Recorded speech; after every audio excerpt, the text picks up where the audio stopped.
Времето повторно ќе не стави пред искушение и со големи температурни разлики нетипични за јануари. Утре се уште ќе биде со релативно високи температури, меѓутоа тоа повеќе се однесува за планинските подручја и во повисоките делови, каде што ќе биде сончево со мала до умерена облачност, ќе дува слаб до умерен јужен ветер. Очекуваме утре температурите да бидат во интервал од 6 до 15 степени. Само неколку дена подоцна ќе се случи временски хаос, бидејќи не очекува следното. Од сабота веќе имаме опаѓање на температурите.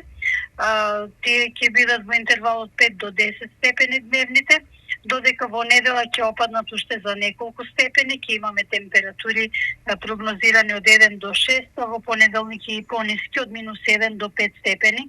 Значи тоа се некои 10 степени во споредба со денешните. Овој пат особено ќе се осети пад на температурите, ќе се почувствува на повисоките места. Овие нагли временски температурни промени не се добри ниту за расположението, ниту за здравјето, а особено за метеопатите, хронично болните и најмладите. Ова значи дека предстои отворен здравствен ризик и потреба од зголемена превентива. Чувајте се!